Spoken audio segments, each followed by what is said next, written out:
Alléluia, Alléluia, Beyeshua Meshichenu. Alléluia, Alléluia, Beyeshua Adonenu. Alléluia, Alléluia, Beyeshua Meshichenu. Alléluia, Alléluia, Beyeshua Adonenu.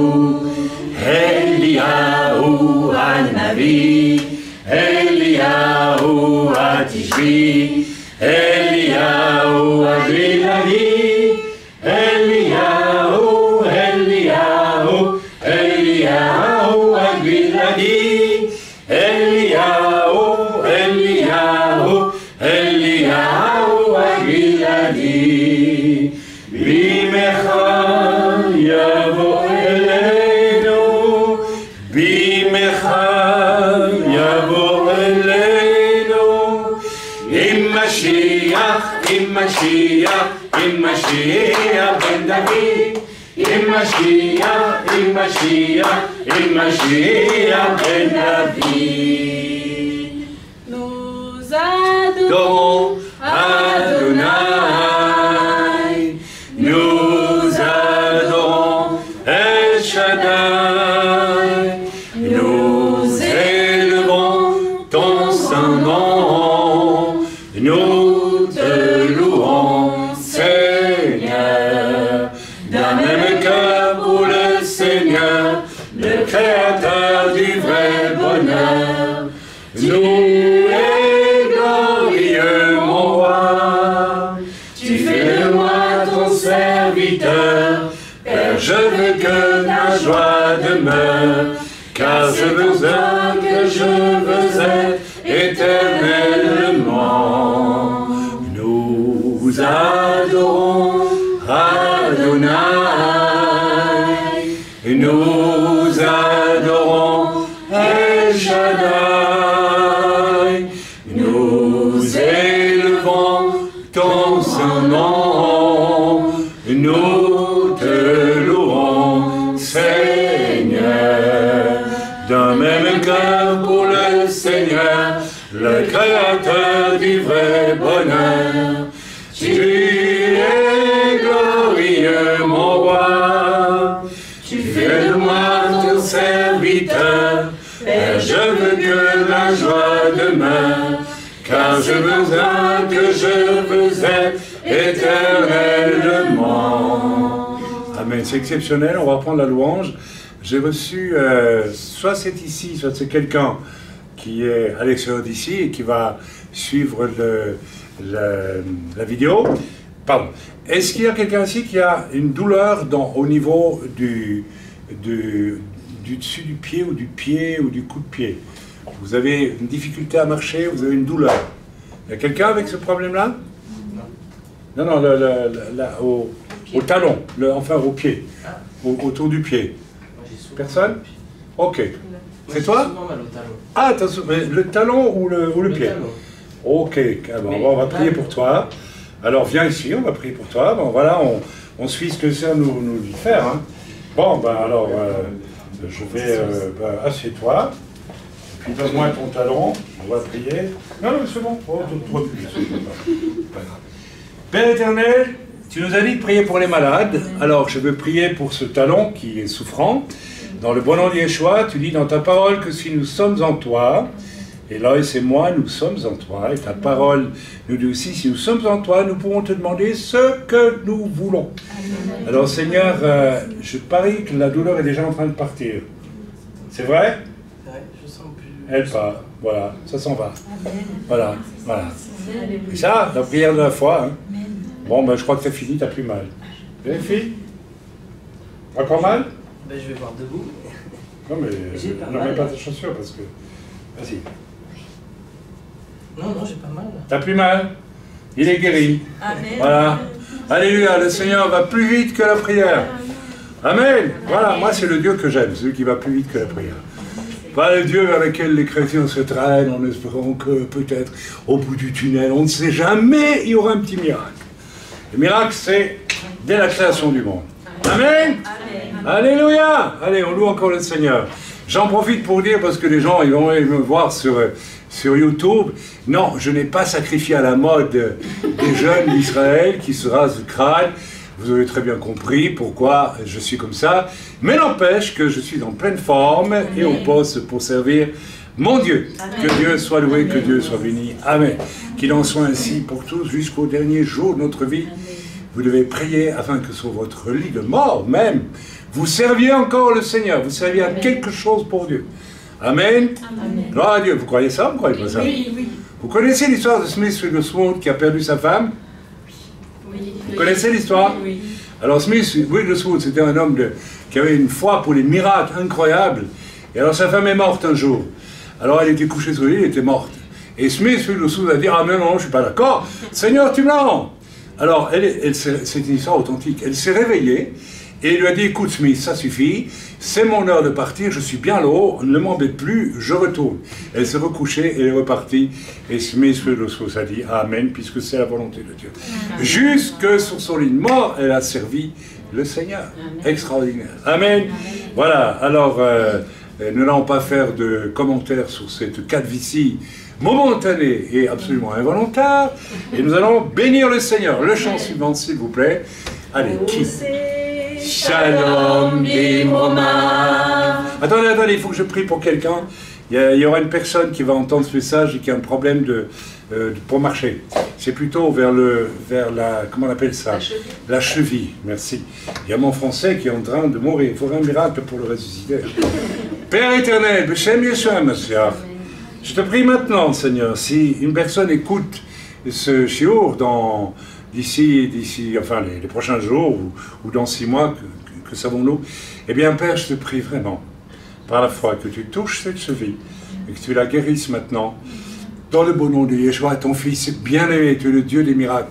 Et Père, je te remercie, parce que je sais ce qui m'arrive, pourquoi ça m'est arrivé, et c'est une chose merveilleuse. Tu te sers de ma maladie actuelle comme d'un outil pour quelqu'un de particulier, que je connais bien et que tu vas ramener à toi. Merci Père. Au nom de Yeshua, Amen. Tes voix sont impénétrables et merveilleuses. Merci Seigneur. Amen. Amen. Ose Shalom Bimroma. Oyase Shalom Aleinu. Ve'al kol Israel. Ve'imru. Amen. Ose Shalom Bimroma. Oyase Shalom Aleinu. Ve'al kol Israel. Ve'imru Amen. Yase Shalom. Yase Shalom. Shalom Aleinu ve'al kol Israel. Yase Shalom, Yase Shalom. Shalom Aleinu ve'al kol Israel. Arza alinu, Arza alinu, Arza alinu. Arza alinu, Arza alinu, Arza alinu. Kvarashnu, vegam tzaranu. Kvarashnu, vegam tzaranu. Avalot lo katzanu. Avalot lo katzanu.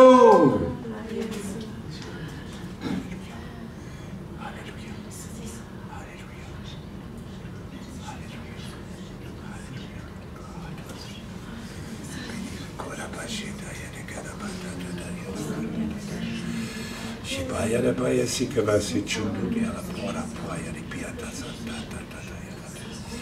Smigati a stroda di piata baya roko santa ya da ya.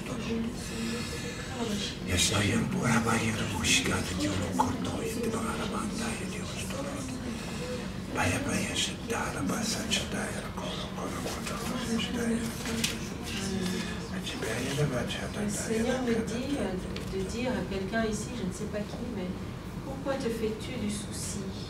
Le souci ne vient pas de moi. C'est ce qui empêche de recevoir la bénédiction. Amen. Au contraire, tourne-toi vers moi et remets-moi tous tes tracas, tous tes soucis, toutes tes questions. Et sache que moi, j'ai déjà répondu. Car je suis celui qui te bénit, je suis celui qui t'aime, je suis celui qui te garde et je suis celui qui veut agir encore et encore. Parce que je suis vivant, je suis ressuscité. J'ai gagné toute victoire nécessaire à la croix. Et tu verras ma main agir. Ma droite n'est pas trop courte pour agir. Alléluia. Alors bénis-moi et laisse de côté tous tes tracas. J'ai reçu pendant qu'on prie en langue, s'il vous plaît, quand vous recevez quelque chose, Seigneur, n'oubliez jamais de parler à haute voix parce que moi j'ai reçu le psaume 15, les 2 premiers versets. Ô Éternel, qui séjournera dans ta tente.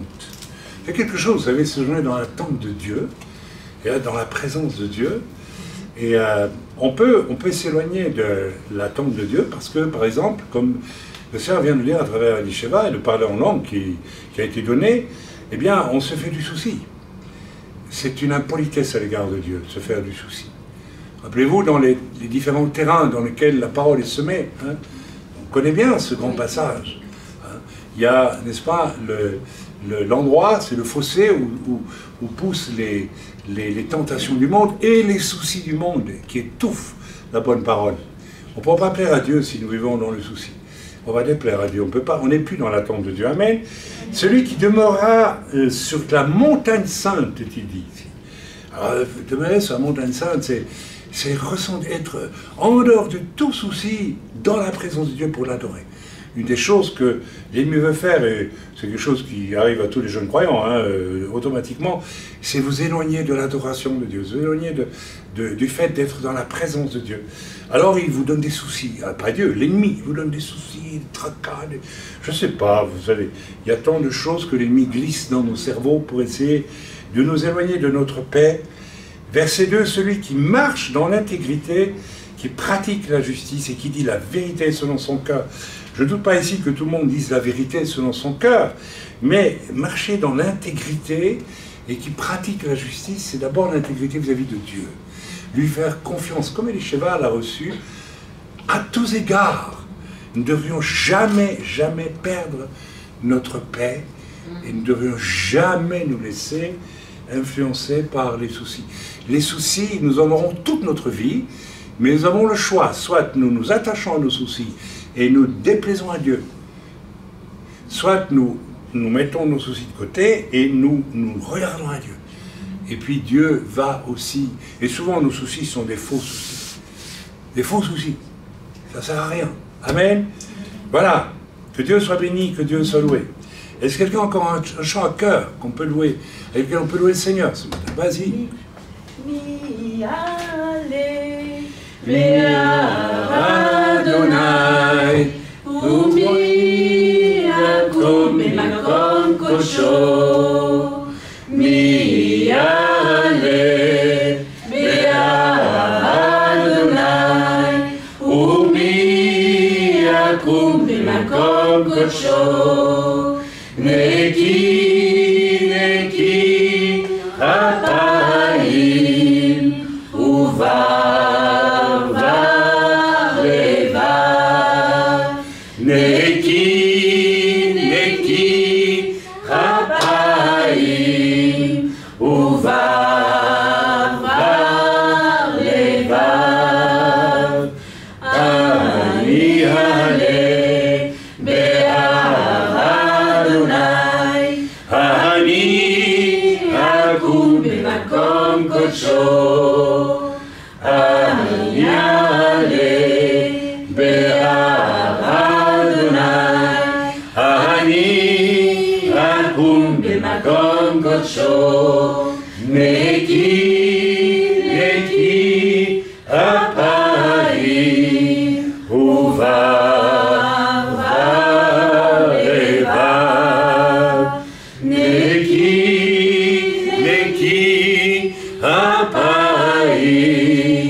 Uva,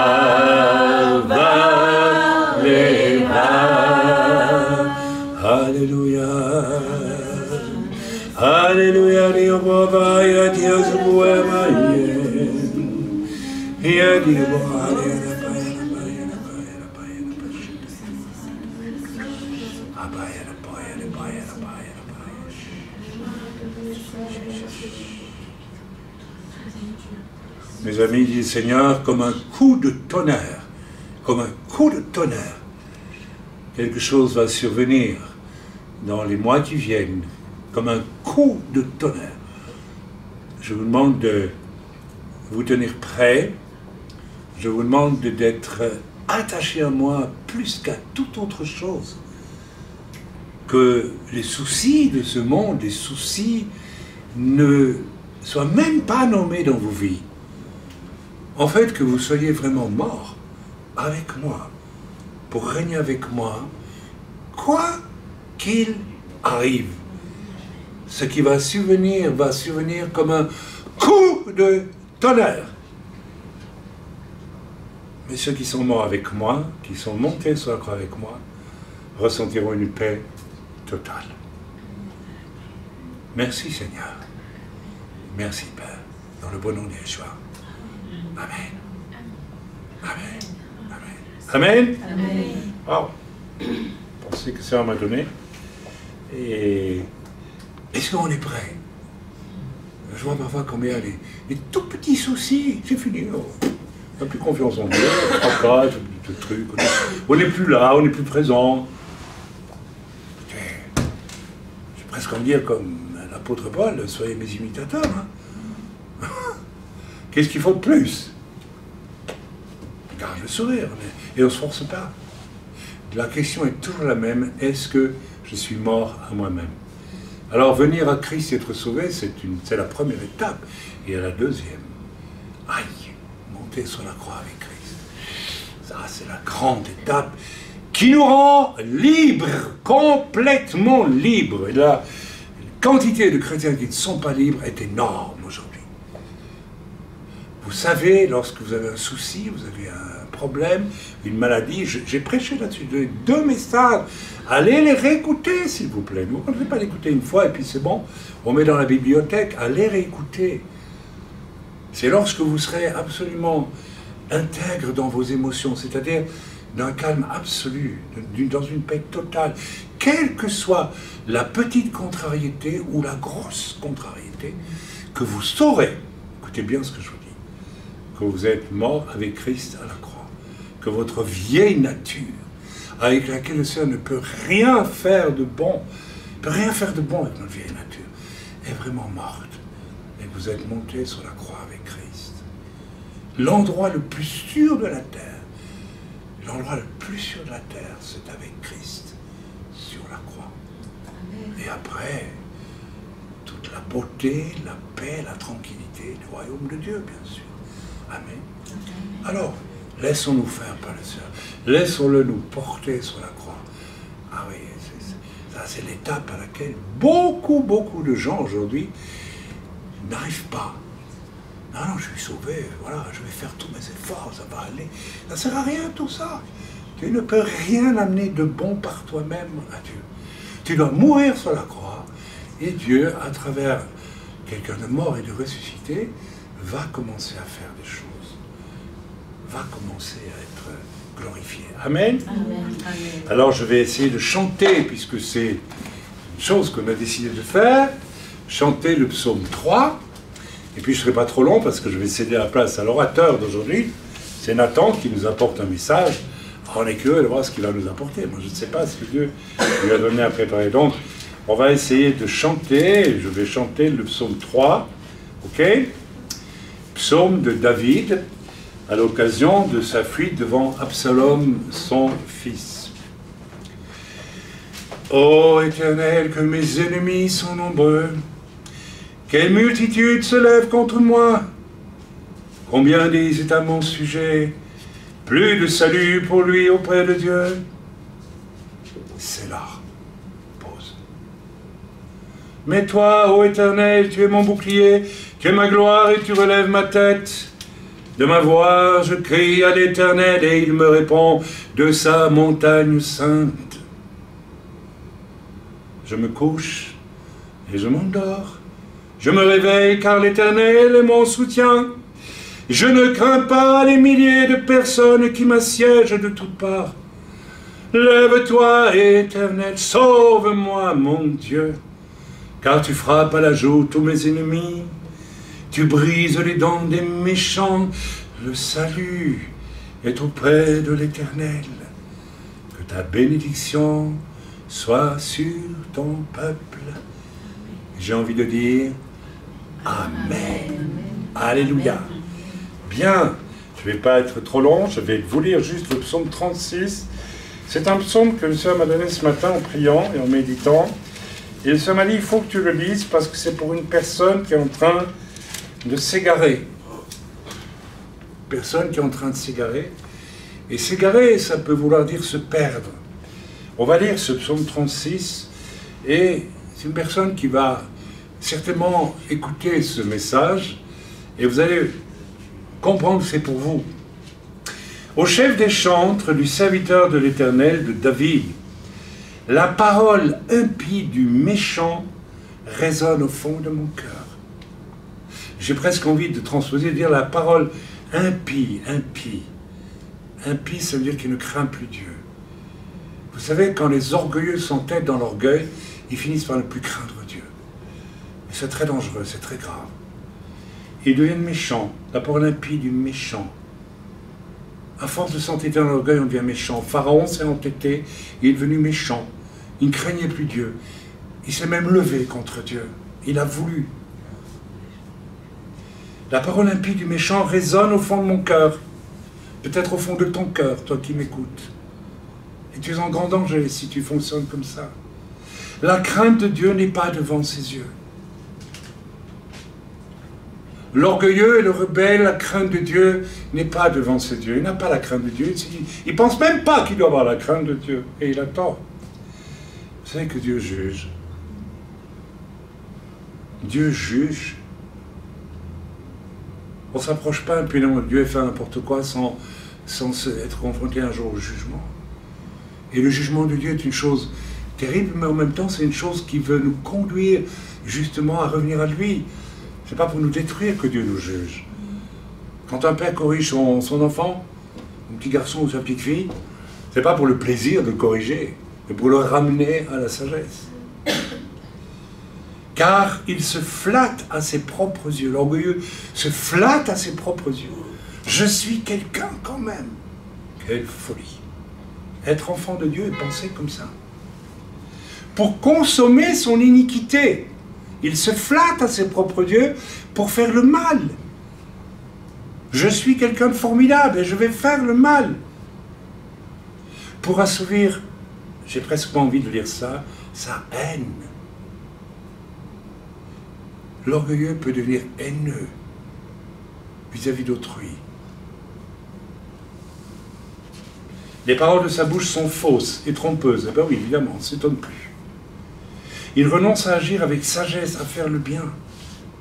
Il médite l'injustice sur sa couche. Peut-être tu passes tes nuits à ruminer, à ronchonner, au lieu de te repentir. Au lieu d'être humble et modeste devant Dieu. Non, tu préfères ruminer. Et tu médites l'injustice. Tu penses à l'injustice. Peut-être tu penses même à faire le mal. Parce que Dieu n'a pas voulu t'humilier. Il se tient sur une voie qui n'est pas bonne, il ne repousse pas le mal. Éternel, ta bonté atteint jusqu'aux cieux, ta fidélité jusqu'aux yeux, aux nues, pardon. Ta justice est comme les montagnes de Dieu.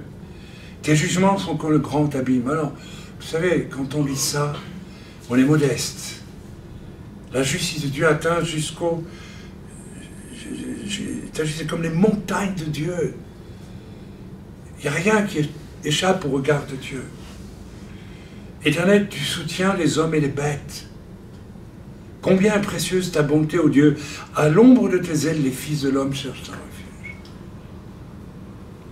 Les humbles, les doux, les intelligents finalement. Parce que les orgueilleux finissent par être complètement stupides dans leur comportement. Ils se rassasient de l'abondance de ta maison et tu les abreuves au torrent de tes délices. Vous savez, même vous pouvez être malade. Si vous êtes vous êtes humble, vous pouvez être sur votre lit de mort et vous rassasier des délices de Dieu. Vous savez ça. Vous savez, le grand avantage d'être malade, c'est que on remet tout dans les mains de Dieu et puis on médite la parole, on prie, on médite et on se réjouit des délices de Dieu. Ce matin encore, j'ai passé une heure, 3/4 d'heure, une heure avant de venir. J'ai goûté des délices de Dieu. Formidable. Amen. C'est formidable. Amen. Car auprès de toi est la source de la vie. Par ta lumière, nous voyons la lumière. Étends ta bonté sur ceux qui te connaissent et ta justice sur ceux dont le cœur est droit. La droiture. L'orgueilleux n'est pas droit. Il n'est jamais droit. Il finit toujours par biaiser avec la vérité. La vérité est simple. L'homme est très compliqué.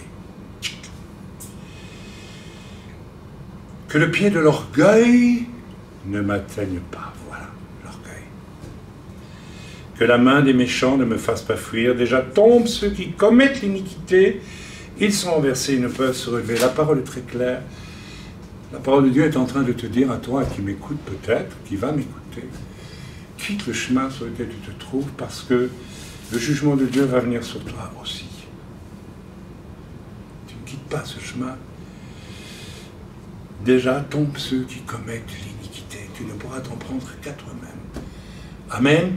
J'avais cette parole à communiquer, donc je l'ai communiquée et j'ai obéi au Seigneur. Que le Seigneur fasse son œuvre. Voilà, je pense que je ne vais pas en dire plus. Je vais confier la parole maintenant à mon fils Nathan, qui va venir prêcher. Nathan, coucou, c'est ton tour. Voilà. Donc vous le connaissez, hein. Alors il est parmi nous aujourd'hui et c'est lui qui va apporter la parole. Voilà. Tu as ta Bible, c'est bon? Ok. Alors, tiens, ça c'est ton verre d'eau. Sois béni. Fais ton prix pour lui un petit peu, avant qu'il commence. Hein. Père éternel, nous te prions vraiment pour Nathan, que tu lui accordes ta grâce, ton esprit, et vraiment toutes les ressources de ton intelligence et de ton esprit pour apporter ce message. Bénis-le ainsi que sa chère épouse et la petite, dans le bon nom de Yeshua. Amen. Amen. Amen. Amen. Merci. Voilà.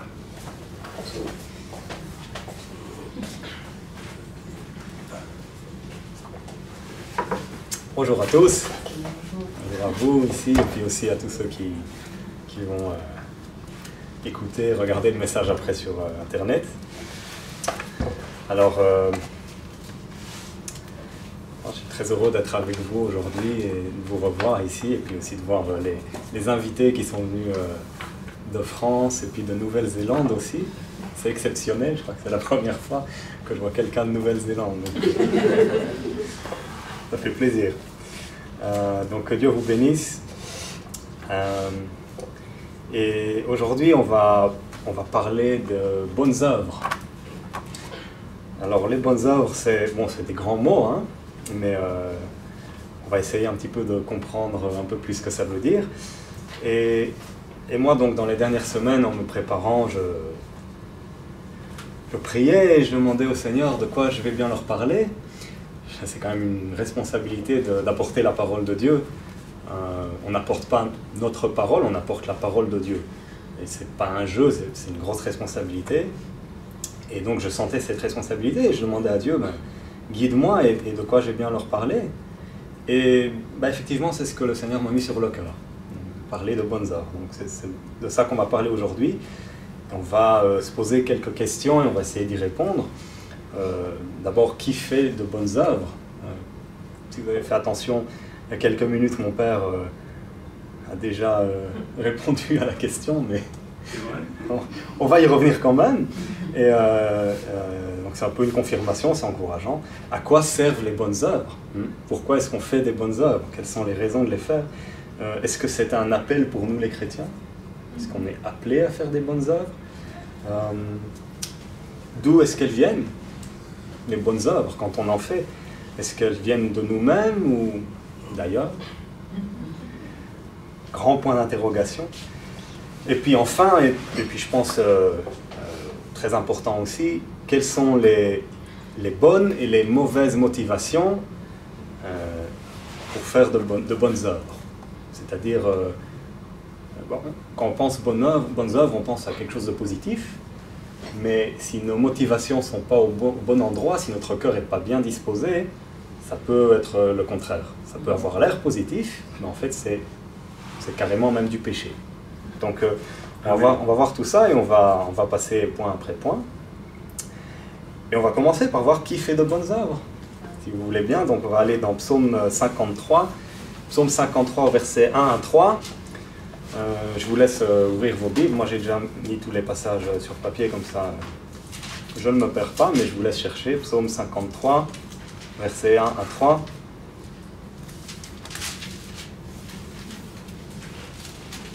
Ah, בעברית.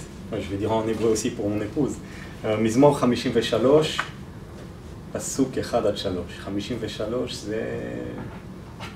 אני לא זוכר. 53, Ouais, en hébreu, on dit les numéros des versets en lettres. Gimel. Nun Gimel. Nun Gimel. Ok, ma maman le sait mieux, c'est bien. Donc je lis. Au chef des chantres, sur la flûte, cantique de David. L'insensé dit en son cœur, il n'y a point de Dieu. Ils se sont corrompus, ils ont commis des iniquités abominables.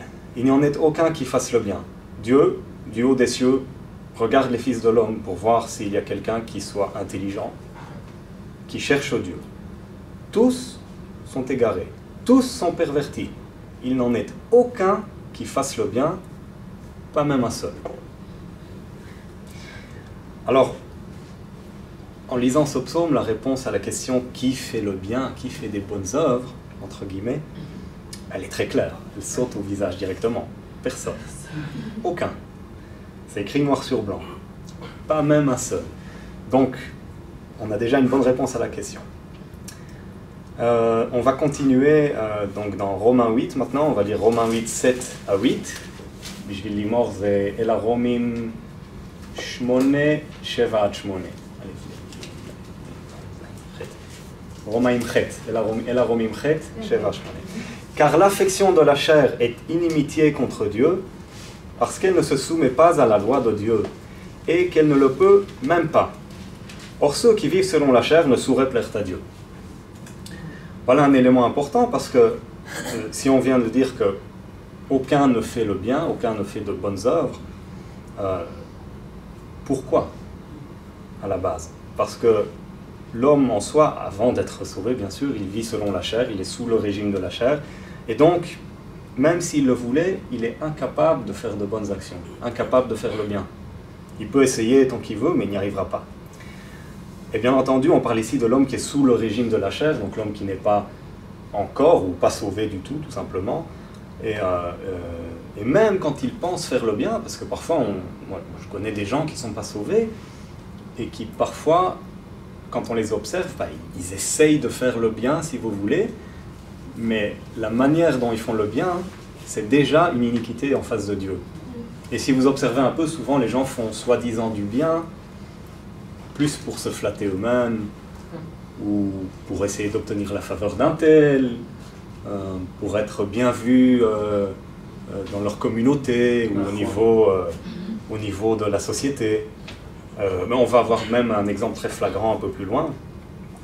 Et donc, si on ne fait pas le bien tant qu'on est sous le régime de la chair, sans avoir été sauvé, on comprend aussi d'office que les seuls qui peuvent faire de bonnes œuvres, qui peuvent faire le bien, ce sont ceux qui sont sauvés. Hein? C'est très simple. Mais on va le voir aussi dans la Bible. Je n'ai pas envie de déclarer des choses sans les montrer au travers de la parole, mais on va le voir. Et donc, ceux qui sont sauvés sont vraiment les seuls qui peuvent faire de bonnes actions. Alors, on va lire dans l'épître de Jacques au verset 2, chapitre 2, versets 14 à 21, לימור de Yaakov Bet, 14 עד 21. Et on parle ici déjà de qu'est-ce que c'est que de faire des bonnes œuvres pour un chrétien, hein, pour un vrai chrétien. Donc Jacques nous dit, « Mes frères, que sert-il à quelqu'un de dire qu'il a la foi s'il n'a pas les œuvres? La foi peut-elle sauver? Si un frère ou une sœur sont nus et manquent de la nourriture de chaque jour, et que l'un d'entre vous leur dise « Allez en paix, chauffez-vous et rassasiez-vous, et que vous ne leur donniez pas ce qui est nécessaire au corps, à quoi cela sert-il? Donc oui, vous avez effectivement la foi, mais c'est mort, il n'y a pas d'œuvre. Et la foi, c'est exactement comme ça. Si il n'y a pas d'œuvre avec la foi, comme on vient de le lire, eh bien, en soi, elle est morte. C'est une foi qui est morte, n'est-ce pas? Et je continue à lire. Mais quelqu'un dira, toi tu as la foi et moi j'ai les œuvres. Montre-moi ta foi sans les œuvres. Et moi, je te montrerai la foi par mes œuvres. Nuance, n'est-ce pas? Tu crois qu'il y a un seul Dieu? Ben, tu fais bien. Les démons le croient aussi et ils tremblent. Veux-tu savoir, ô homme vain, que la foi sans les œuvres est inutile? Abraham, notre père, ne fut-il pas justifié par les œuvres lorsqu'il offrit son fils Isaac sur l'autel? On connaît tous la parole qui dit « le juste vivra par la foi ». Et c'est vrai, hein, la parole ne se contredit jamais. Mais ici, il est dit qu'Abraham fut justifié par les œuvres. Donc maintenant, essayez d'imaginer Abraham avant qu'il ne sorte dans sa fameuse marche vers la terre promise, comme Dieu l'y a appelé.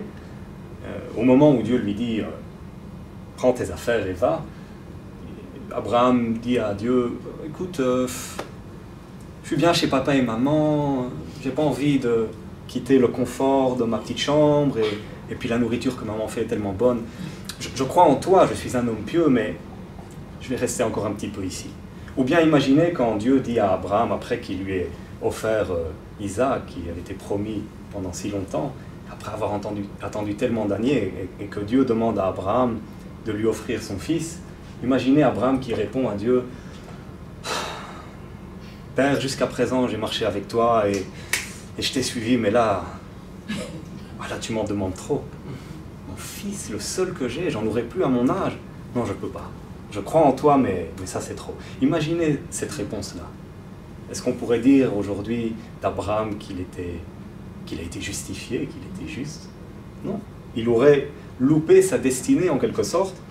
Et bien sûr, on sait très bien, on connaît l'histoire, et on sait qu'Abraham n'a jamais dit ces choses-là. Heureusement d'ailleurs. Au contraire, il a eu la foi, et sa foi s'est traduite en actes. Il était prêt à aller jusqu'à sacrifier son fils unique. Vous pouvez imaginer ce que c'était pour lui, surtout quand on sait qu'il a attendu si longtemps pour avoir un fils. Et donc, sa foi s'est traduite en œuvre. Maintenant, quand on observe, et peut-être même souvent dans notre propre vie, on peut se rendre compte que beaucoup de chrétiens, si j'essaie de traduire ça on part d'Abraham, on revient à nous, beaucoup de chrétiens pensent sauver parfois sur base d'une prière qu'ils ont fait, parce qu'ils ont entendu que voilà, s'ils invitaient Jésus et s'ils faisaient une prière, ils allaient être sauvés, ils allaient avoir la vie éternelle. Il n'y a pas grand monde sur cette terre qui, en sachant l'enfer et le ciel, choisirait l'enfer, bien qu'il y en ait aussi, mais la plupart des gens préfèrent quand même aller au ciel. Seulement, où est la motivation? Et n'ont pas toujours forcément compris ce que ça signifie d'être un disciple de Jésus. Mon père parlait tout à l'heure de prendre sa croix, de monter sur la croix et d'être avec Jésus là-haut. Et c'est un peu ça que souvent les gens ont du mal à comprendre, ou en tout cas à mettre en pratique, parce que ça coûte. Et malheureusement, même beaucoup, peut-être aussi par manque d'enseignement, se croient sauvés pendant longtemps, alors qu'ils ne le sont peut-être même pas. Et c'était aussi le cas des religieux, des pharisiens du temps de Jésus, c'est le cas aussi je pense on peut dire, tous les religieux de nos jours aussi, religieux dans le sens où la religion est le centre de leur vie spirituelle. Et on sait très bien que les pharisiens croyaient en Dieu. Ils croyaient en Dieu. Ils avaient peut-être même quelque part la crainte de Dieu dans le sens où ils essayaient de respecter les lois et les règles à la lettre. Ils essayaient de leur propre force d'être bons, si vous voulez. Mais comme on l'a vu, c'est impossible. Et la question, en fait, c'est où était le cœur de nos pharisiens, et où est notre cœur à nous aussi. Bon, je parle des pharisiens comme un exemple parce que c'est flagrant, c'est un exemple facile pour illustrer ça, mais on peut tous aussi être des pharisiens quelque part. Donc il faut bien qu'on comprenne le message en profondeur. Et c'est le cas oui, de beaucoup de chrétiens qui se pensent sauvés, mais au fond, ils sont peut-être que des pharisiens.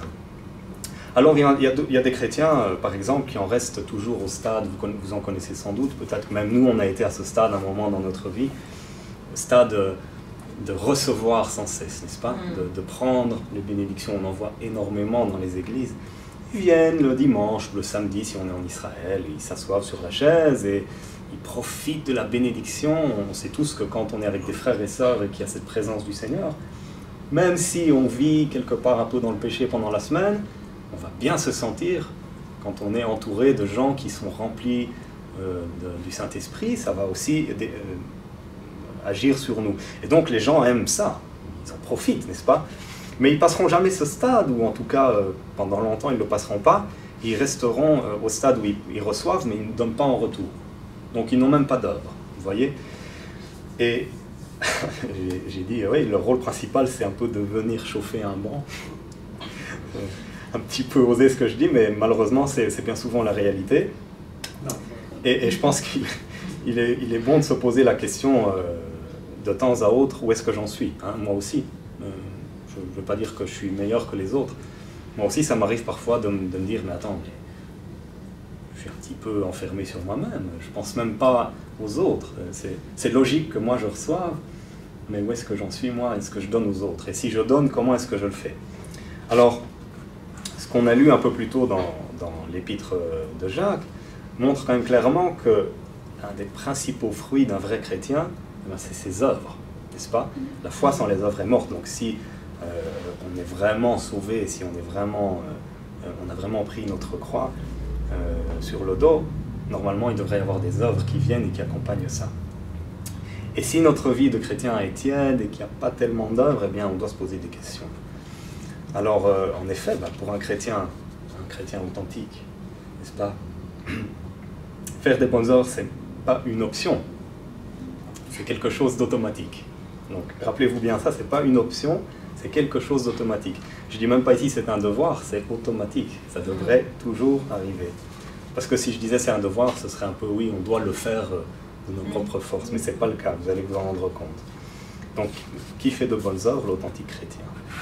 On poursuit, on va lire dans Galates 6, 9 à 10. Galatim Vav Teshat Eser. Je vais l'imor, pour l'imor. Je vous laisse chercher, j'en profite pour prendre une gorgée.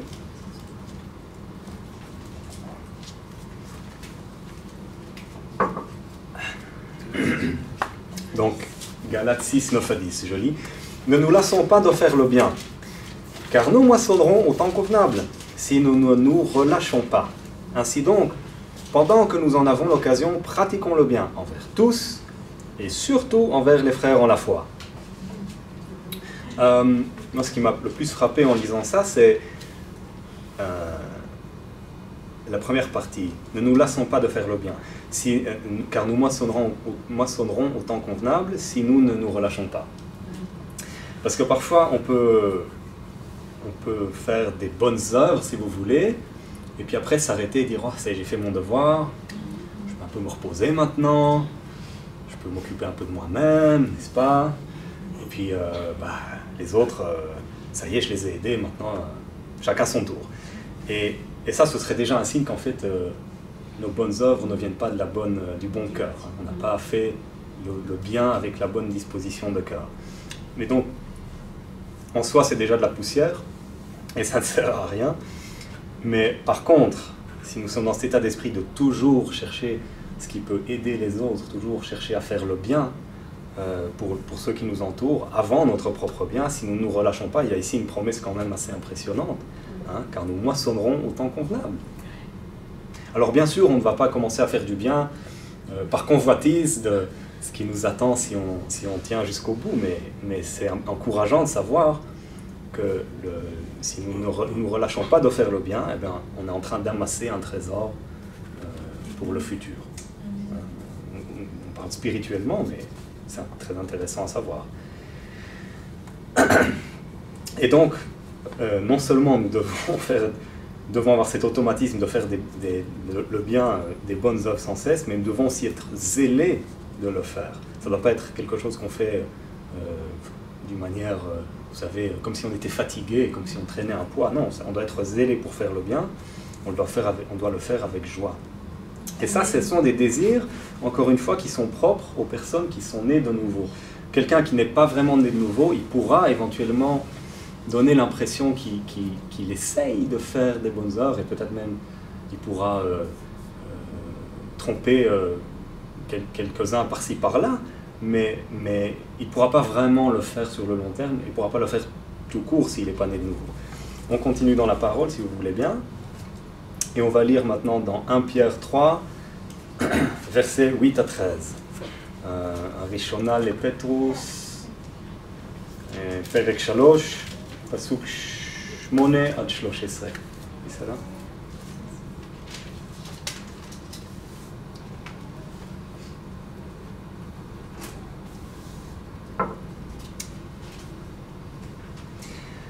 Enfin, soyez tous animés des mêmes pensées et des mêmes sentiments, pleins d'amour fraternel, de compassion, d'humilité. Ne rendez point le mal pour le mal ou injure pour injure, bénissez au contraire, car c'est à cela que vous avez été appelés, afin d'hériter la bénédiction. Si quelqu'un en effet veut aimer la vie et voir des jours heureux, qu'il préserve sa langue du mal et ses lèvres des paroles trompeuses, qu'il s'éloigne du mal et fasse le bien, qu'il cherche la paix et la poursuive. Car les yeux du Seigneur sont sur les justes, et ses oreilles sont attentives à leurs prières. Mais la face du Seigneur est contre ceux qui font le mal, et qui vous maltraitera si vous êtes zélés pour le bien. Vous voyez, ce qui est encourageant ici, c'est que nous sommes tous appelés à agir pour le bien les uns des autres. Pierre s'adresse ici, je pense, à tous les chrétiens, à tous ceux qui sont dans le corps de Christ, pas seulement ceux de l'époque, mais à nous aussi. Et donc cette parole est vraiment pour nous aujourd'hui. Et faire des bonnes œuvres, comme on l'a déjà dit, ça devrait être vraiment le propre de chaque croyant. Alors imaginez ça, si chacun d'entre nous était occupé à s'occuper, c'est compris, à faire le bien pour les autres, et bien entendu les autres le faisaient en retour, il y a une sorte d'interaction qui s'établit, et c'est un amour qui est presque incassable dans un sens, parce qu'on est tous toujours occupés à aimer et à s'occuper des autres, n'est-ce pas? Oui, ça rappelle le Echad exactement. Et c'est à ça qu'on est appelé. C'est exactement ce qu'on vient de lire maintenant. Alors, mettons de côté tout ce qui est négatif, mettons de côté tout ce qui est mauvais. Et puis, vous savez, le monde est rempli de négatif et de mauvais. Et puis, nous aussi, on peut très facilement tomber dans le négatif et le mauvais. Au lieu de ça, concentrons-nous sur faire le bien et sur aimer nos frères et sœurs. Mais pas seulement aussi, on l'a vu plus tôt, aussi les non-croyants. Ça peut être un excellent témoignage pour ceux qui ne croient pas en Dieu, de nous voir être si attentifs à leurs besoins, et ça va peut-être même en amener certains à découvrir l'amour de Christ, on ne peut pas savoir. Alors, autre chose qui est très intéressant, ça c'est aussi un point capital à retenir, je pense, c'est que celui qui prépare ces bonnes œuvres, eh bien c'est Dieu. C'est même pas nous qui les faisons, dans le sens où elles ne viennent pas de nous. Et si quelqu'un pense qu'il fait des bonnes œuvres et qu'elles viennent de lui et qu'il se sente, vous savez, se sente bien de faire des bonnes œuvres, il se sent un peu, oui, enorgueilli dans un sens, fier, voilà, c'est le mot que je cherchais, il se trompe, parce que du cœur humain, il n'y a aucune bonne œuvre qui peut sortir. Rien, nada. Donc, même les bonnes œuvres que nous faisons, elles viennent pas de nous finalement. Philippiens 2, 12 à 13 le dit très bien, je vais le lire, vous n'êtes pas obligé d'y aller parce que c'est assez court. Ainsi, mes bien-aimés, comme vous avez toujours obéi, travaillez à votre salut, avec crainte et tremblement, non seulement comme en ma présence, donc c'est Paul qui parle, mais bien plus encore maintenant que je suis absent, car c'est Dieu qui produit en vous le vouloir et le faire selon son bon plaisir. Moi, quand je lis ça, j'ai un peu la chair de poule. parce que c'est quand même une mise en garde dans un sens, si vous voulez. Travaillez à votre salut avec crainte et tremblement, c'est-à-dire, faites attention. C'est pas quelque chose de... Oui, c'est gratuit, mais c'est pas quelque chose qui est donné comme ça à la légère. C'est quand même assez exceptionnel. Et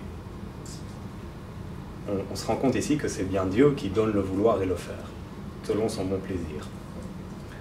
C'est pourquoi nous devons quand même être attentifs et rester dans cet état d'esprit de crainte de l'Éternel, n'est-ce pas? Parce qu'il peut très bien aussi reprendre. Ce qu'il a donné, il peut très bien reprendre. Mais je pense qu'une fois qu'on est sauvé, on devrait rester sur le roc sûr, mais il faut quand même être très attentif à comment nous vivons notre parcours de nouveau-né, parce que Dieu peut reprendre. Et Éphésiens 2:10, là aussi je vais le lire, c'est très court. Encore une fois, c'est un verset qui montre très bien que ces bonnes œuvres ne viennent pas de nous. Car nous sommes son ouvrage, ayant été créés en Jésus-Christ pour de bonnes œuvres, afin que Dieu a préparé d'avance, afin que nous les pratiquions. Vous vous rendez compte? On a été créés, nous, on a été sauvés pour faire les bonnes œuvres que Dieu a préparées à l'avance pour nous. C'est-à-dire les bonnes œuvres que vous faites, Dieu les avait déjà préparées avant même que vous soyez là, elles étaient déjà préparées pour que vous, quand vous seriez sauvés, vous les fassiez, vous les mettiez en pratique. Donc c'est pour la gloire de Dieu finalement. Et Dieu a préparé tout le bien que nous pouvons faire, pas pour qu'il reste dans un placard, mais pour que nous les pratiquions, pour que nous pratiquions ce bien. Alors parfois on pourrait être tenté de faire des bonnes œuvres pour les mauvaises raisons. Et ça c'est aussi un point capital, parce que si nos motivations sont mauvaises, si notre cœur n'est pas au bon endroit, on n'est pas dans la bonne disposition, eh ben on va non seulement on travaille en vain, donc on perd notre temps. Il y a des gens qui se donnent à fond pour faire les bonnes choses, et ils se fatiguent même, mais si leur cœur n'est pas au bon endroit, malheureusement, ben, ils travaillent en vain. C'est iniquité face à Dieu. Ça n'a même pas quelque chose qui a une bonne odeur face à Dieu. Pourquoi? Parce que Dieu regarde avant tout à notre cœur. Il ne regarde pas au sacrifice, il regarde au cœur. Et si nos œuvres ne sont pas agréées face à Dieu, à quoi bon? Alors on va essayer de voir un petit peu maintenant quelques exemples de bonnes et mauvaises raisons de faire des bonnes œuvres. Il y a un verset très clair qui se trouve dans 2 Corinthiens 9 qui dit, dans verset 7 au chapitre 9, que chacun donne comme il a résolu en son cœur, sans tristesse ni contrainte, car Dieu aime celui qui donne avec joie. Bon, le contexte ici, il est financier. Je pense que Paul s'adresse aux Corinthiens, il leur explique oui, que c'est une bonne chose aussi de subvenir aux besoins des serviteurs, mais il leur dit bien, faites-le avec un cœur rempli de joie, ne le faites pas sous la contrainte ou sous vous savez, à contre-cœur. Quand vous donnez, faites-le avec joie, sinon ça ne sert à rien. Hein. Et quand on a résolu dans notre cœur de donner, c'est-à-dire quand le Saint-Esprit a mis en nous le désir de faire une bonne action, que ce soit financier ou peu importe, hein, moi je ne me concentre pas ici sur les finances, c'est juste le contexte, mais c'est vrai pour n'importe quelle bonne action qu'on va faire. Si le Saint-Esprit a mis sur notre cœur de faire telle ou telle chose, eh ben, il faut le faire entièrement et avec joie. Il ne faut pas le faire à contre-cœur. Parce que si on donne sans conviction, ben, on donne sans doute pour la mauvaise raison. Peut-être qu'on cherche à s'auto-glorifier, par exemple. Comme on l'a dit tout à l'heure, à chercher la faveur des autres, ou peut-être qu'on ne veut pas être celui, vous savez, qui ne donne jamais alors que les autres donnent toujours. Ouais, moi, je veux être aussi avec tout le monde et donner. Et ça, ce n'est pas forcément des bonnes motivations. Alors, oui, en plus, c'est carrément un péché. Donc, encore une fois, si on a la conviction de donner ou d'aider de telle ou telle manière, faisons-le avec joie de tout notre cœur. Moi, ça m'est déjà arrivé, hein, je ne vais pas le cacher. J'imagine, enfin, je vous pose la question, est-ce que ça vous est déjà arrivé aussi de donner un peu à contre-cœur? Vous savez, Dieu vous met sur le cœur d'aider d'une telle ou telle manière ou de donner telle ou telle chose, et vous le faites, mais c'est pas facile, quoi. Et il y a parfois cette petite voix qui essaie de nous convaincre que c'est pas nécessaire, hein, qu'on n'a pas trop le temps d'aider et qu'on a peut-être besoin de la somme qu'on voulait justement donner. Après tout, comment je vais partir aux vacances aux Caraïbes si je donne, imagine, quand même, je vais pas... Ben, on connaît tous cette petite voix, j'imagine. Hein. C'est pas quelque chose de nouveau, on sait très bien d'où ça vient. On ne doit pas forcément se sentir coupable parce qu'il y a cette voix en nous. Ça, c'est notre ennemi qui essaye de nous tenter, de nous empêcher de faire le bien. La question, c'est comment on réagit, bien sûr. Hein. Et je pense que quelqu'un qui a vraiment le Saint-Esprit en lui, il balaye ses pensées sans aucun problème, même si parfois, pour certains, ça peut être un peu plus difficile. On en est tous à des niveaux différents de sanctification, mais on devrait être capable de balayer ça et de donner avec un cœur joyeux. Alors, est-ce que nous donnons avec un cœur joyeux, ou bien est-ce qu'on donne parce qu'on veut, encore une fois, quand même, être encore une bonne personne, s'auto-justifier en quelque sorte, n'est-ce pas? Et c'est une question qu'il faut se poser, je pense.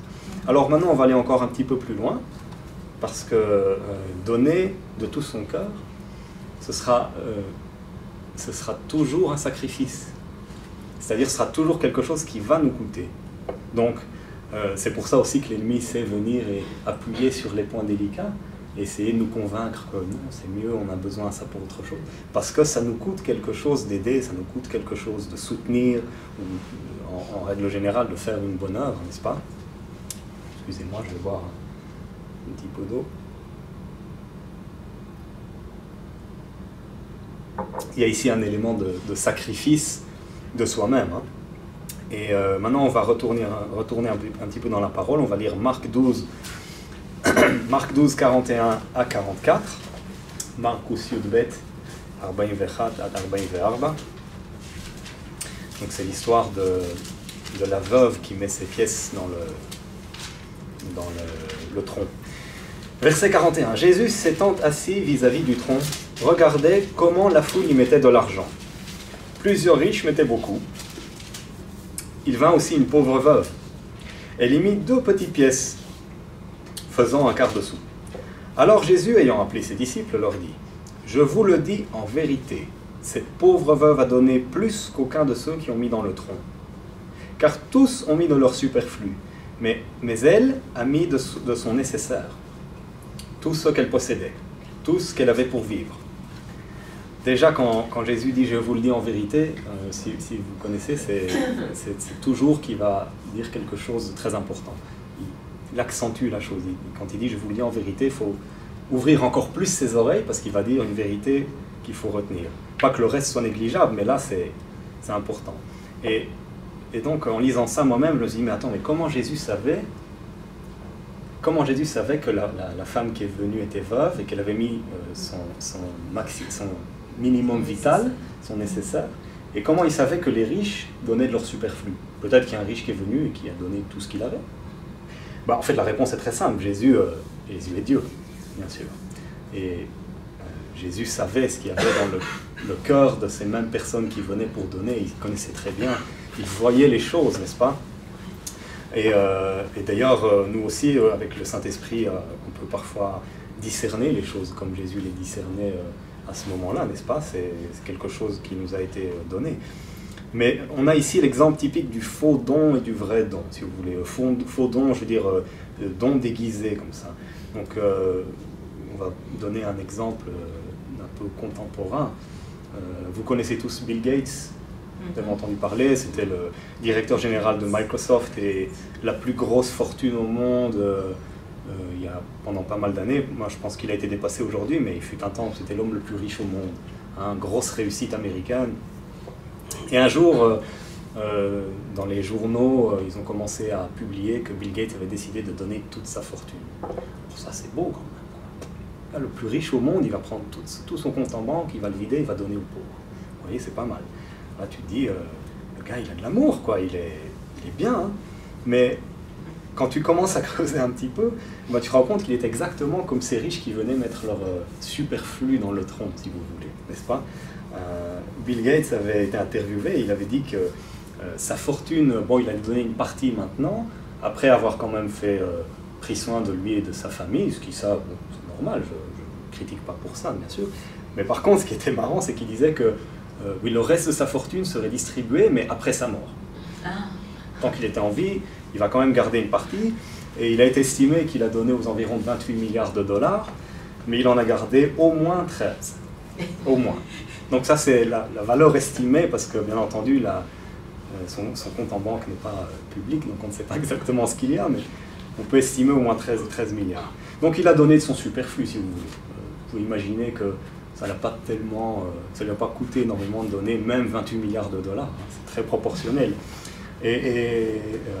Bon, tant mieux, c'est bien qu'il ait donné, mais ce qu'on a fait de lui dans la presse, c'était vraiment Bill Gates, l'homme généreux qui donne sa fortune aux pauvres. Et c'était pas exactement ça. C'est vraiment comme ce qu'on a lu dans Marc, ces riches qui viennent et qui donnent de leur superflu. Et puis on a aussi la veuve, hein, qui vient et qui donne de ce qui lui reste pour fermer le mois, pour acheter son pain. Elle a donné son nécessaire vital. Et ça, c'est une image intéressante parce qu'en fait, donc l'image de ce qu'on vient de lire, elle résume assez bien la réalité. On peut donner avec un cœur mal disposé, hein, comme les riches qui donnaient de leur superflu pour en fait se caresser l'ego, si vous voulez. Ils cherchaient un peu à passer pour ce qu'ils n'étaient pas, hein, à passer pour des gens bien. Et puis on peut aussi donner de tout son cœur, comme la veuve. Et donner de tout son cœur, mais ça coûte à soi-même. C'est en fait deux choses différentes.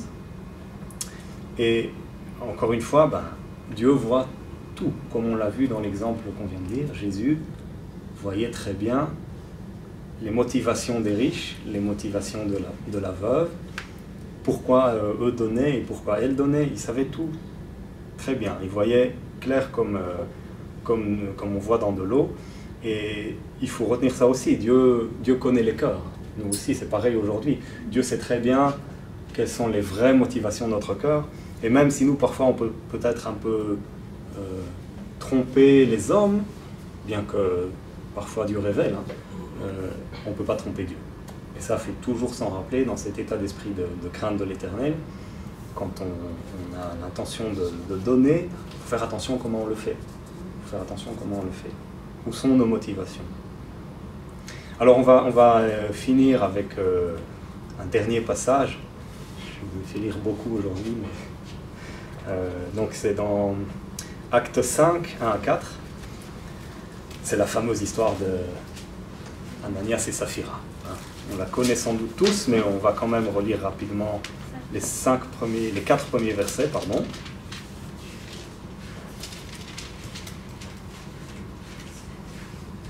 Mais un homme nommé Ananias, j'ai lu mon acte Maaseh Shlichim Hei 1 à 4.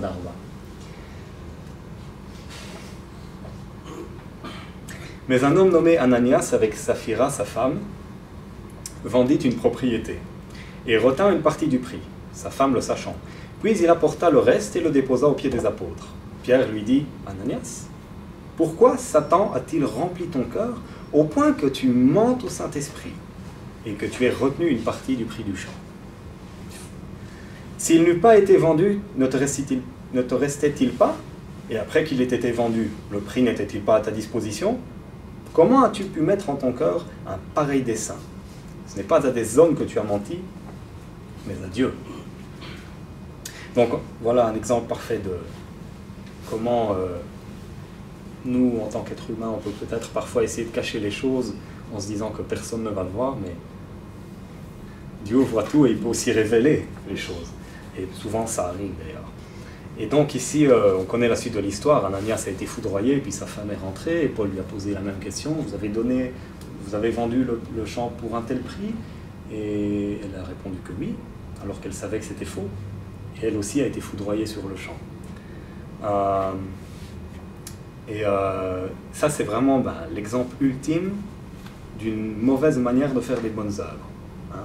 Ils ont vendu un champ, et puis ils ont décidé entre eux, en se concertant, mari et femme, oui, on va quand même en garder un petit peu ici, mais bon, comme...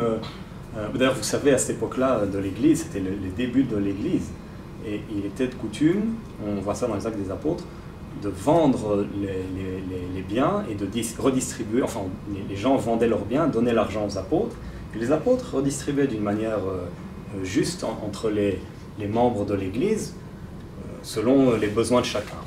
Et donc, on peut imaginer qu'Ananias et Saphira, elles se sont dit, ok, on va aussi vendre notre champ, quoi, mais bon, contre-cœur apparemment, et on va garder une partie, on ne le racontera à personne, personne ne sera au courant, on va pouvoir s'échapper sans que personne n'en s'en rende compte.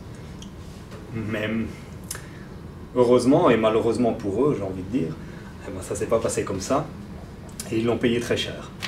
Ils viennent voir l'apôtre et ils lui disent oui, voilà la somme qu'on a obtenue de la vente de notre champ. Ils s'imaginent, ils vont passer pour des gens bien, n'est-ce pas? Des gens généreux, une grosse somme, n'est-ce pas? Mais Pierre directement, il lui révélait que ce n'est pas la somme exacte, c'est un mensonge, et ils sont foudroyés à mort directement. Alors le plus grave, c'est même pas qu'ils ont fourvoyé entre eux, hein, et qu'ils ont programmé de cacher une partie de l'argent. Le plus grave, c'est qu'ils ont menti non seulement à Pierre, mais aussi et surtout à Dieu. Ça, c'est le plus grave. Alors, si on essaye un peu de mettre ça en proportion, quand nous faisons une bonne action et que nous la faisons au fond de notre cœur un peu à moitié ou à contre-cœur ou pas entièrement, pas avec une joie complète, j'ai un peu peur de le dire, mais on est en train de mentir à Dieu quelque part, n'est-ce pas? Parce qu'on dit, oui, Dieu a mis sur mon cœur de faire une telle chose, je ne vais pas la faire entièrement, mais personne ne le saura, quoi. Mais Dieu sait, Dieu le voit. Et ça, c'est grave. Alors, bien entendu, il faut faire attention à ça. Et encore une fois, eh ben, ça ne sert à rien de cacher les choses parce que Dieu voit tout. Et dans l'histoire d'Ananias et Saphira, ben, au travers du Saint-Esprit, la ruse a été révélée à Pierre. Alors maintenant, je voudrais quand même clôturer avec un exemple un peu plus optimiste que l'exemple d'Ananias et Saphira, et plus encourageant surtout. C'est l'exemple qu'on devrait toujours suivre quand on est dans cette dynamique de croyants, de donner, et c'est l'exemple de Jésus. C'est l'exemple parfait du don. Il n'y a pas d'exemple meilleur que celui-là. Je crois que c'est clair pour nous tous. On a, nous, reçu le salut en contrepartie de la vie de Jésus. Jésus s'est donné lui-même entièrement, et on peut dire avec joie, avec conviction en tout cas, et même si c'était difficile, ça lui a coûté tout, jusqu'à sa vie, il l'a fait jusqu'au bout, pour que nous puissions être bénis et obtenir la grâce en retour, la grâce pour nos péchés.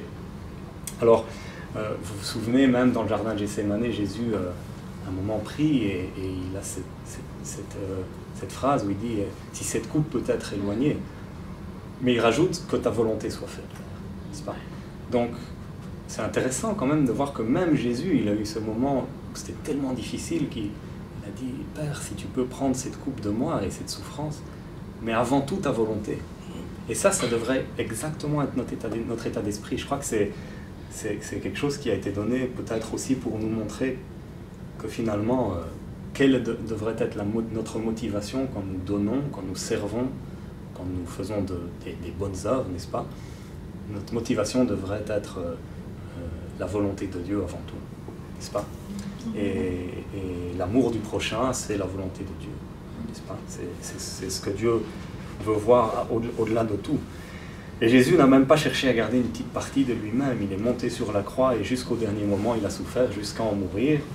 Alors, alléluia, il est ressuscité, il siège auprès du Père, mais il a quand même dû passer par ce moment terrible que vous pouvez tous imaginer, où il a souffert d'une manière indescriptible, non seulement physiquement, mais aussi spirituellement. On peut même pas comprendre ce que ça veut dire de prendre les péchés du monde entier, les péchés des hommes sur les épaules d'un seul homme. Et n'oubliez pas que Jésus était aussi dans un corps d'homme, c'est-à-dire il était Dieu, mais il a souffert comme nous on aurait souffert si on devait passer par là aujourd'hui. C'est un amour qu'on peut même pas expliquer. Et c'est comme ça que nous aussi, c'est l'état d'esprit dans lequel on devrait être quand on sert le Seigneur et quand on fait des choses bonnes auxquelles d'ailleurs nous avons été appelés à l'avance, n'est-ce pas? Et on a tous quelque part un appel à servir le Seigneur à un niveau ou un autre. Alors, si Dieu nous appelle à faire telle ou telle bonne œuvre, n'est-ce pas, à servir de telle ou telle manière, chacun dans le domaine que Dieu lui donne, eh ben, on doit le faire pour les autres, certainement pas pour nous. Vous savez, il y a aussi beaucoup de gens qui cherchent à servir le Seigneur, mais ils ne cherchent pas à servir le Seigneur pour servir le Seigneur, ni pour servir les autres. Ils cherchent à servir le Seigneur parce qu'ils veulent se sentir utiles, ils veulent se sentir part du... Mais vous inquiétez pas, Dieu a prévu pour chacun d'entre nous quelque chose. Il y en a pour qui c'est juste nettoyer les toilettes de l'église. Voilà, ça peut être aussi simple que ça. Et il y en a d'autres qui vont carrément aller jusqu'à perdre leur vie en servant le Seigneur. Mais est-ce que chacun est prêt à faire ce que le Seigneur lui donne avec joie? Est-ce que chacun est prêt à faire la volonté du Seigneur jusqu'au bout? C'est ça la grande question en fait, n'est-ce pas? Alors faisons les choses comme notre Maître l'a fait, comme notre Mashiach Yeshua l'a fait. Faisons-le afin que la volonté de Dieu soit faite. Amen. Pas notre volonté, mais bien la volonté de Dieu. Ce qui inclut aussi de savoir, bien entendu, quelle est la volonté de Dieu, mais c'est pas très compliqué. Hein. C'est assez simple en général. Et puis ne regardez pas non plus ce que fait votre voisin pour le Seigneur. Parce que si vous commencez à vous comparer les uns les autres, vous allez peut-être entrer dans une sorte de tacharout, comme on dit, compétition, oui, rivalité. Et ça aussi, malheureusement, ça aide énormément. Il y a des gens qui deviennent verts de jalousie en voyant ce que certains font pour le Seigneur, alors que ils n'ont pas fait grand-chose. Ça veut déjà dire quelque chose aussi sur l'état d'esprit de leur cœur. Et donc, ne vous comparez pas aux autres. Faites simplement ce que le Seigneur vous met sur le cœur. Et puis, que la gloire revienne à Dieu. Amen. Voilà. Amen. Gloire à Dieu.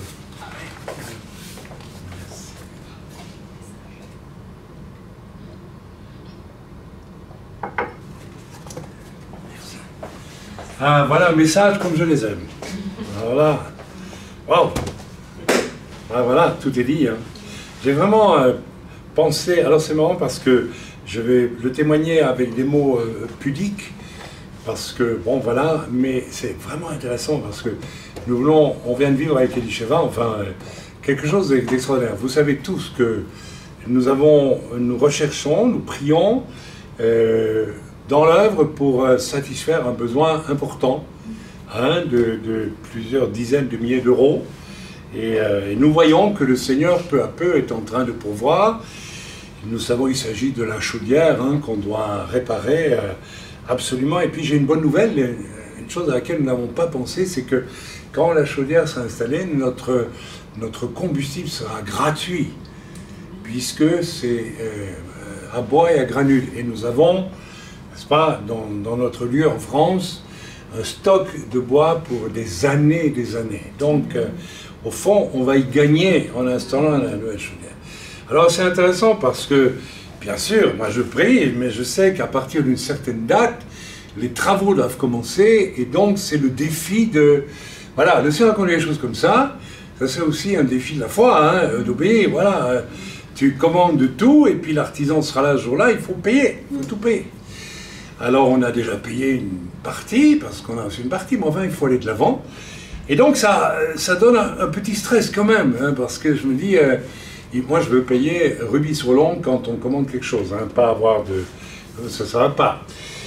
Et voilà que le Seigneur met sur ma route quelqu'un de spécial. Vous savez que l'Écriture dit, si tu vois ton frère qui manque, et que tu détournes de lui, et que tu... etc. Et c'est une personne spéciale parce que c'est un serviteur de Dieu, je ne révèle pas son nom, hein, mais qui fait tout pour ne pas montrer qu'il manque quand il manque, mais voilà, il est très, très, très humble, très pudique, mais il est tellement pudique qu'on devine qu'il a un besoin. Et voilà que le Seigneur commence à travailler mon cœur, me dit, mais est-ce que tu ne devrais pas aider ce frère, ce couple, parce que voilà, ils ont un besoin. Or nous avons un gros besoin, et dans le même temps, et ça c'est une façon intéressante de voir que le Seigneur va tester nos cœurs aussi. Alors finalement, je réfléchissais, je me dis, mais bon, voilà, l'ennemi me disait, regarde, tu vois, si tu lui donnes quelque chose, c'est autant qu'il n'aura pas pour votre chaudière, évidemment. Alors j'ai dit, Seigneur, non, on va prier, donc on a prié avec Shiva, et on a reçu de donner, voilà, quelque chose d'important. Alors, et là, c'est merveilleux. C'est merveilleux parce que, voilà, je sentais que Dieu regardait vraiment ce qu'on allait faire, ce que j'allais faire. Et donc, nous avons obéi, nous l'avons fait. Ça, c'est aussi une manière pour Dieu de voir jusqu'où on est capable d'aller pour lui obéir. Donc, nous avons un gros besoin. C'est un peu comme cette veuve. Elle avait juste 2 petites pites pour acheter son, je sais pas, son schnitzel ou sa pita. Et puis, elle va le donner. Donc, elle se prive alors qu'elle a besoin. Vous voyez, ça, c'est peut-être la chose la plus significative. Et comme l'a dit Nathan, nous devons absolument, j'aime beaucoup ce message, nous devons absolument, j'aime bien la manière dont il l'amène, parce que c'est très construit, c'est très, très bien. Et donc, c'est très utile, c'est un bon enseignement. Nous devons faire très attention à l'impureté de nos motivations. Vous savez, j'ai vu si souvent des gens qui viennent à vous, la tête haute et devant tout le monde, bien sûr, et qui vous donnent. Et puis, dans leurs yeux, on sent qu'ils achètent quelque chose. Voilà, donc maintenant, je suis important à tes yeux. Vous savez, j'ai refusé parfois des dons. Je connais aussi, malheureusement, on va faire sourire certains, mais des personnes qui vous poursuivent tout un week-end devant tout le monde en vous disant « Je te le donne comment, mon soutien, sous forme de liquide ou de chèque ?» Pas une fois, 3 fois. Pour bien montrer à tout le monde qu'on va donner. Ça c'est abominable, n'est-ce pas? Et il faut vraiment fuir ce genre de choses et se demander pourquoi on peut en arriver à de telles choses. Que ta main droite ignore ce que fait ta main gauche, ou inversement. Donc là aussi, il faut être... Et finalement, la clé, comme il l'a bien expliqué, vous savez, la clé, elle est simple. C'est d'être comme Jésus. C'est tout. Et de ne pas croire que c'est nécessairement aussi facile que ça. Moi, je pense que, allez, on va être honnête. Bien sûr, dès qu'on est converti, il peut y avoir chez certains, comme il l'a expliqué, c'est tellement important. Il ne suffit pas d'accepter Jésus. Accepter Jésus, ça veut dire que Jésus commence à vivre en vous. C'est-à-dire qu'il va vouloir que vous soyez comme lui. Et que vous donniez votre vie vraiment complètement montier sur la croix. Ça veut dire s'identifier à Jésus. Et en fait, ça m'étonne toujours de voir qu'il y a tant et tant de chrétiens, comme il l'a très bien décrit, qui viennent dans les églises juste pour consommer. Ils ne sont pas sauvés pour ça. Ils ne sont pas sauvés. Ils n'ont pas connu Yeshua qui meurt sur la croix et qui ressuscite. Ils n'ont pas compris le message. Le message, c'est aimer, mes amis. Aimer de manière inconditionnelle. Amen. Comme il l'a dit tantôt, si 2 personnes se préoccupent l'une de l'autre, il a répété tout le message que j'ai construit sur le Echad, dans le séminaire sur le groupe. Mais si on ne vit pas ça, on n'est pas sauvé. On est juste un trafiquant religieux, c'est tout. Alors je pense qu'il faut vraiment, il faut se réjouir à l'idée de « Ok, j'ai accepté Jésus, c'est bien, mais maintenant, est-ce que vraiment c'est la nature de Jésus que je laisse vivre en moi ?» Et pour ça, il faut que je meure à moi-même. Et il ne faut pas avoir peur de cela. Il ne faut pas avoir peur non plus. Je ne vais pas en ajouter trop, parce que le message était suffisant en lui-même, mais le Seigneur va aussi vous faire passer par toutes sortes de phases, quand vous êtes un jeune chrétien. Une des phases par laquelle Dieu vous fait passer, qui est subtile et pas simple, c'est ce qu'on appelle les déserts. Vous avez déjà traversé un désert. Quand soudain Dieu ne vous parle plus, que vous êtes dans le silence, qu'il n'y a plus rien, n'est-ce pas? Moi j'ai connu ça au début de mon ministère, j'ai passé un désert. Alors c'est très embêtant parce que, n'est-ce pas, le désert c'est un moment où Dieu vous teste pour voir un peu où vous en êtes. Parce qu'on peut désirer servir Dieu parce que tout le monde d'autres le font, parce que c'est une belle aventure, parce que c'est, je ne sais pas, peut-être aussi on est un peu orgueilleux. Hein? Et là Dieu il va faire en sorte qu'il ne vous parle plus. Vous allez passer par un désert. On va dire, oui, mais qu'est-ce qui se passe? Qu'est-ce qui m'arrive? Je ne ressens plus la présence de Dieu, Dieu ne m'aime plus. Oui, c'est-à-dire, si, il t'aime, mais pas comme tu veux qu'il t'aime. Il veut que tu sois à sa merci. Dieu veut que nous soyons à sa merci. L'autre jour, vous avez prié. Attention à ce que vous avez dit. Quand vous avez dit, moi, je veux être dans les chaînes pour Christ. Ok. Ça veut dire qu'à partir de l'autre soir, vous êtes à la merci de Dieu. Vous savez, ça veut dire être à la merci de Dieu, que Dieu peut faire ce qu'il veut avec moi. Est-ce qu'on est sûr de ça au fond de nous-mêmes? Je crois une personne qui est vraiment née de nouveau, elle a ça au fond du cœur. Et ce n'est pas quelque chose qui doit venir après 10 ans de conversion. C'est quelque chose que Dieu va perfectionner. C'est sûr que où j'en suis aujourd'hui, à mon âge, c'est plus pur que ce que c'était au début. Mais ça doit être dès le début. Autrement, il n'y a pas de conversion. Il n'y a pas de conversion. Donc vraiment, questionnons-nous, est-ce que je suis prêt à donner ma vie à celui qui n'avait qu'un vêtement tissé sans couture? Le problème, c'est que nous avons beaucoup de couture à nos vêtements. Je veux bien faire ça, mais j'ai une couture, donc je m'arrête là. Je te donne la poche gauche, mais pas la droite. Or, Dieu me demande de donner tout le costume. Nous, on a des vêtements avec des coutures. Jésus, pourquoi vous croyez que Jésus n'a même pas de couture à son vêtement? Ça veut dire que je suis le don incarné. Il n'y a pas de couture chez moi. Tout est donné. Tout est donné. Mais vous savez, c'est merveilleux. Rien que de dire ça, moi, j'ai pas le qui se reste. Est-ce que je vais devenir aussi quelqu'un où tout est donné?